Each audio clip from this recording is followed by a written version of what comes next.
Today I'm announcing a new name for inclusion.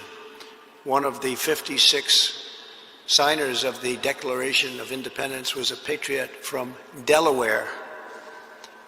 In July of 1776, the Continental Congress was deadlocked during the debate over independence. The delegation from Delaware was divided. Caesar Rodney was called upon to break the tie.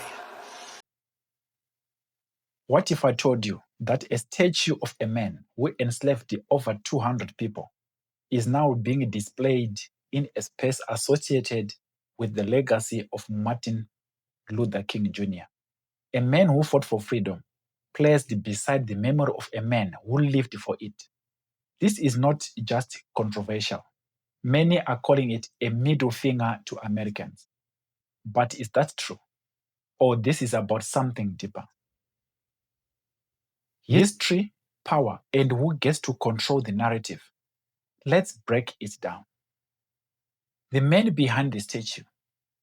The figure at the center of this storm is Caesar Rodney.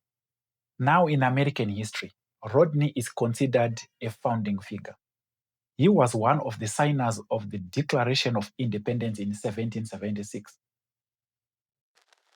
I am Caesar Rodney of Delaware, sheriff, soldier, and the man who rode through a thunderstorm to cast a single vote.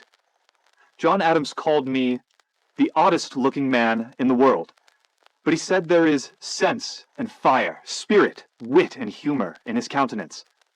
I'll take that kindly. On July 1st, 1776, Delaware was split. One for independence, one against. I was 80 miles away and ill, but needed. So I rode through the night, and on the morning of July 2nd, still wearing my riding spurs, I broke the tie. That day, Delaware joined the cause. This nation was not built by perfect men, but by committed ones. Be the kind of person who rides through the storm. There is even a famous story about him riding overnight through a storm to cast a decisive vote for independence. Caesar Rodney was called upon to break the tie, even though he was suffering from very advanced cancer. He was deathly ill. Rodney rode 80 miles through the night, through a severe thunderstorm, from Dover to Philadelphia, to cast his vote for independence. That story represents courage. It represents sacrifice. It represents the birth of a nation. But here's the truth that complicates everything. Rodney was also a major slave owner. He enslaved around 200 African people. So now we are dealing with a contradiction that defines much of American history.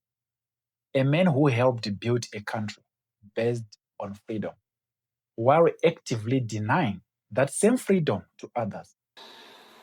For nearly a century, a statue of one of Delaware's most beloved citizens stood in Rodney Square, right in the heart of Wilmington.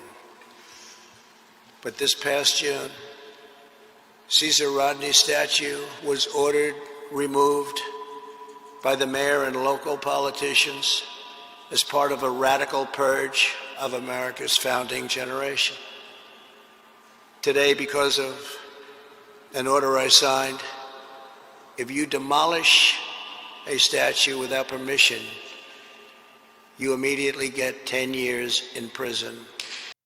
Why was the statue removed? For decades, Rodney's statue stood proudly in Wilmington, Delaware.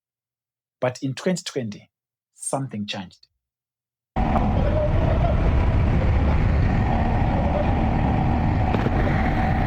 After the killing of George Floyd, protests spread across the United States and the world. People began to question, who are we honoring? What do these statues really represent? And whose pain has been ignored?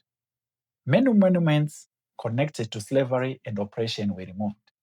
Rodney's statue was one of them. After nearly 100 years, it was taken down and placed in storage, one of public view until now. The return of the statue. In 2026, the Trump administration made a bold decision to bring the statue back, but not to its original location. Instead, it was installed in Washington, D.C., in Freedom Plaza, a powerful symbolic space in the heart of the nation. And here is where the controversy becomes more intense. The location is associated with the legacy of Dr. Martin Luther King Jr., a man who dedicated his life to fighting racism, injustice, inequality. But 100 years later, the Negro still is not free. 100 years later, the life of the Negro is still sadly crippled by the manacles of segregation and the chains of discrimination. 100 years later, the Negro lives on a lonely island of poverty.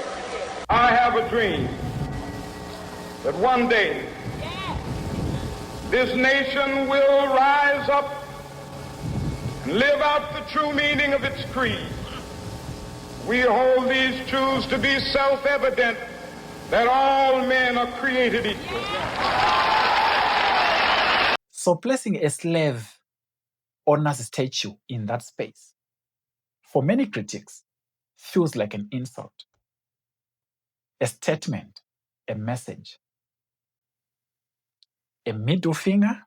Some analysts and critics have gone as far as calling this move a middle finger to Americans, not just African Americans, but to anyone who understands the painful history of slavery. Why? Because symbolism matters.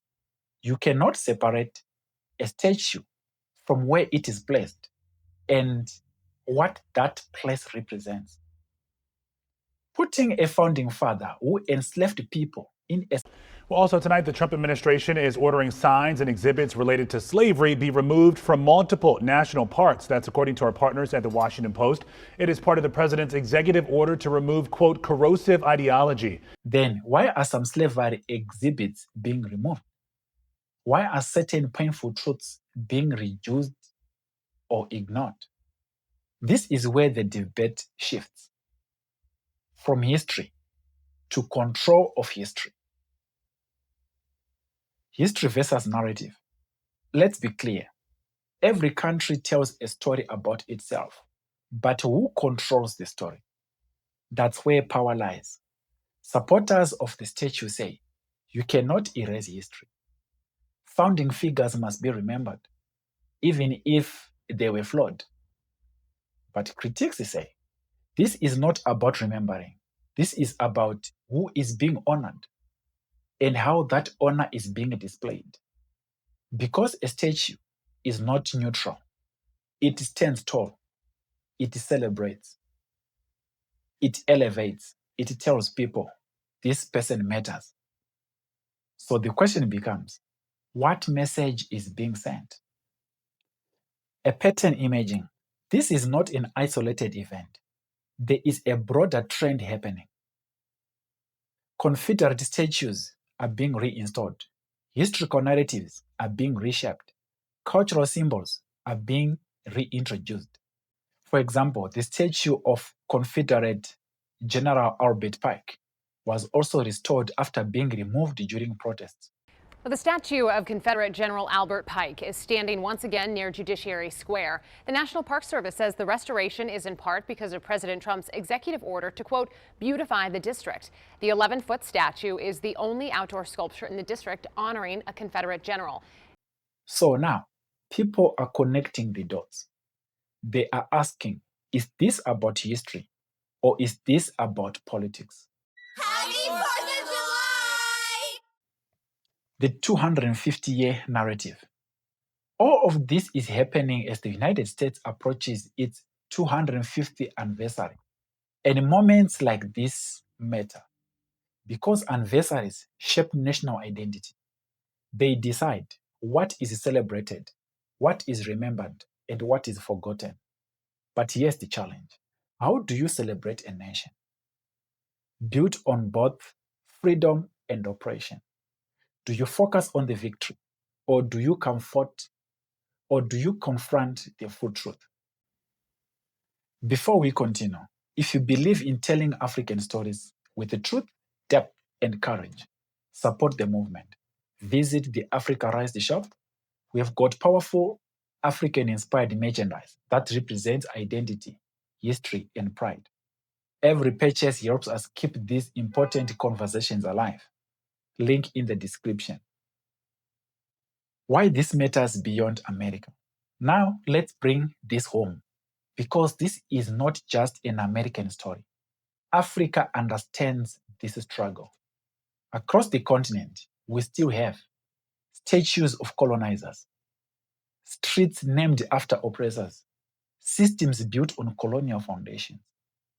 So the question is the same. What do you do with a painful past? Do you remove it? Do you keep it? Or do you transform how it is understood?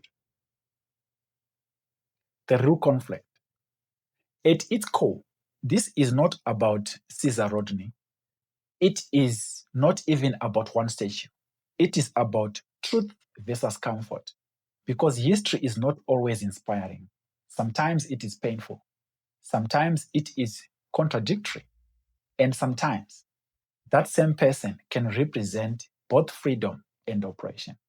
That is reality. But the danger comes when we choose only one side of the story. When we celebrate without acknowledging the suffering. The return of the statue does not end the debate. It exposes it. It forces a question, not just in America, but across the world.